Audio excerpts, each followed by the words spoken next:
found in very many cases around Europe.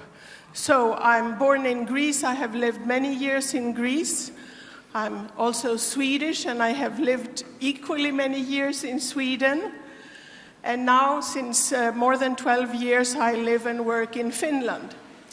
I think I'm very typical of the Europe we have. I'm born to a so-called Swedish man who discovered recently that his mother had been handed over to a Swedish family from a Sami origin.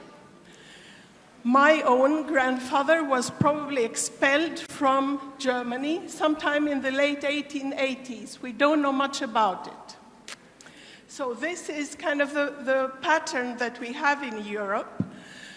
And today we have what I would call a general confusion, since we have come from a bipolar world of the Cold War to the multipolar world that we experience today.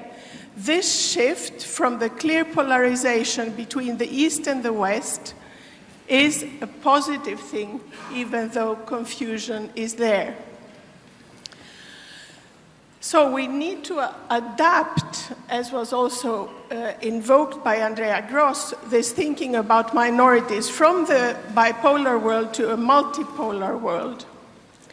And I disagree perhaps a little bit with Boris when he describes the minority system as the outcome of the end of the Cold War. No, the minority system is the outcome of at least 150 years of debates in Europe.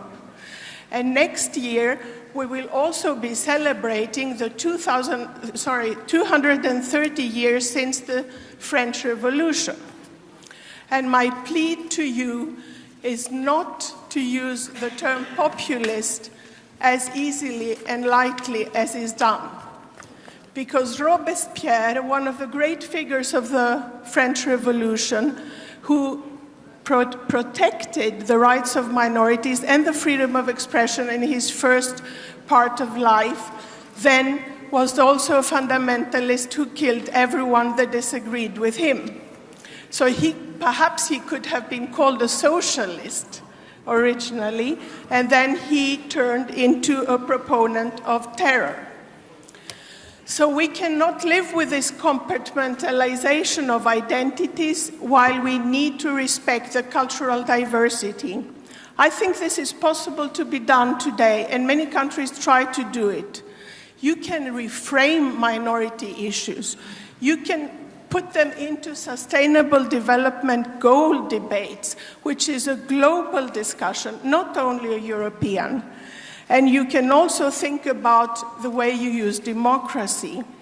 And perhaps we shall continue this discussion. There are two ways of looking at democracy, at least. One is to appeal to the general will of the people. We shall decide, the people shall decide, popular sovereignty, whatever the people may say. But unfortunately, sometimes the people does not render very good results. And this is why we have representative pluralist democracy, which rests on the idea of the rule of law. So I think that also social democracy has a lot to think about the words and the priorities you propose. I would like to address briefly what I see as the main areas of development, and I believe that they have already been mentioned several times. One is education. And I have seen all over Europe, and also in my research results, that there is a lot of debate about minority education, but actually quite little experimentation and effort in educating the teachers. So it is the grown-ups in the educational framework, the parents and the teachers, that give the results. So what you do in your pedagogical institutes is the crucial thing. And finally, in my most recent research, we have understood that there is a general turn towards securitizing everything. This securitization is coupled with the mixing up of civil goals and means with military goals and means. This is a very dangerous path, and I hope that our countries will be able to withstand this temptation of security and the security fear, because Europe has managed terrorism, Europe has overcome war, we can manage the crisis and confusion, stay calm in the boat, and don't be over-exaggerating. Thank you. Thank you, Sia. Okay. Yeah. Yes, of course, I'm highly tempted to answer, but probably I will refrain at this point if we have some time. And then, and thank you for mentioning this problem of securitization. I believe this is really a key issue related to minorities now, and we really see some effects also in the Baltic states. When minorities are scapegoated for something what they have nothing to do, in fact, and they are simply manipulated in a sense and utilized in much more difficult interstate relations and so on. So there is really a lot to think about. So Serban, please, the floor is yours. Yeah. Thank you very much, Boris, for opening this discussion, and thank you very much, all of you, for inviting me to this Concord. I'm here for the second time in my life in Riga. I told Boris yesterday that I was here 17 years ago during President Iliescu as a state advisor for legal affairs, an official visit in Riga and Vilnius. At that time, as I recall, President of your country was Mrs. Vaira Freiberga, I think.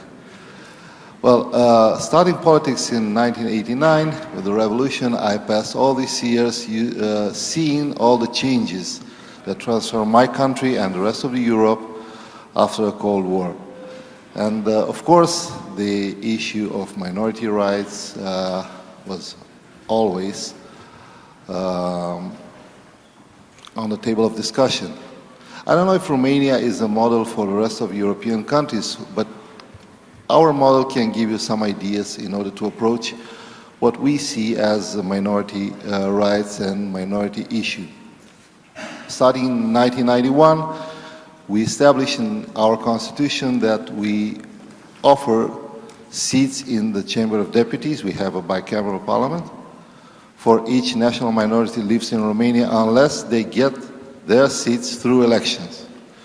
So now we have in Romanian parliament two different situations. We have the Hungarian minority, which is organized as a party.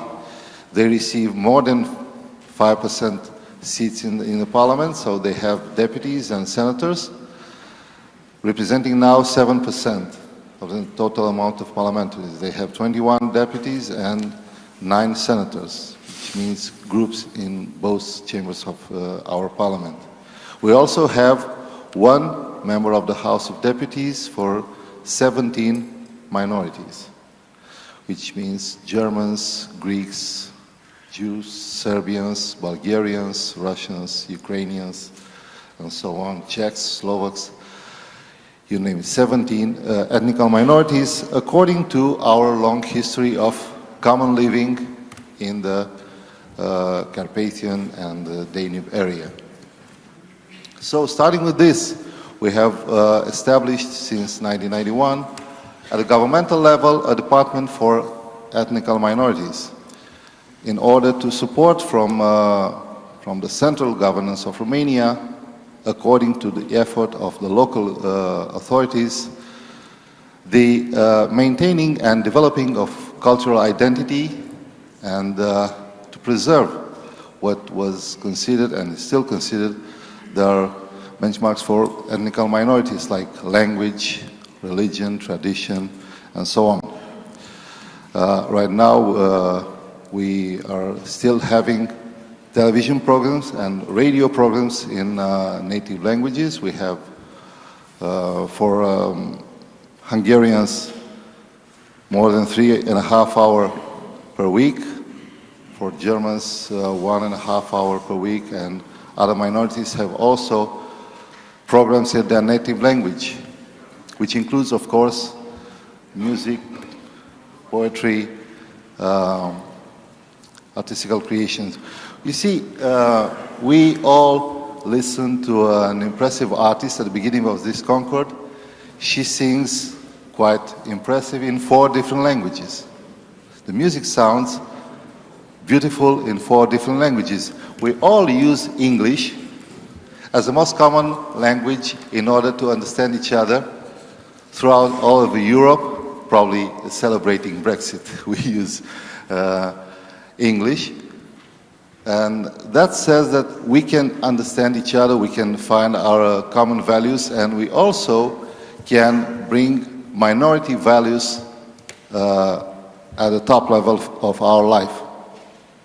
It's hard to say if I'm belonging to a majority in my country or a minority in a different country. I don't know exactly what are my true origin. I'm saying myself I'm a Romanian. And I know what my parents were, or my grandparents were, but before that, let's not be so specific and not be so sure that we are 100% belonging to a certain ethnical group. I want to tell you that in that short video presenting Neil's international activity, you saw Mrs. Corina Crețu. It's a colleague of mine, a good friend of mine. She's the European Commissioner for Regional Policy. And we also can use this vehicle of regional development in order to preserve and sustain the tradition and the cultural identity of minorities. Probably it's easier to connect the 2 first panels of your Concord, Changing Europe and Minority Rights in Europe, because they are related. It's an important part of the Changing Europe, how we deal with the minority rights. It's hard to say in Europe which ethnical group is a minority, because we turn down the borders, we're traveling free throughout all of the European Union. I hope so that we extend the European Union to the rest of the European countries. And we have to trust each other that there is no ethnical minority. We're all Europeans. Probably European citizenship will be a step forward in order to diminish the effects of this kind of unnatural border between us. Sia told all of us before that she is a Greek, lived for many years in Sweden and now living in Finland. Who can tell where she is belonging to a majority or a minority ethnical group? And she feels fine, and we all feel fine throughout all over Europe. So probably it will be much more successful, let me say like this, if we can get some questions from the Concord and we can answer with our experience as it is. And we also can get some new, fresh ideas approaching this kind of discussion. Thank you very much, Boris. Yeah, yes, thank you, Serban. It's an excellent idea, but we should, in this case, to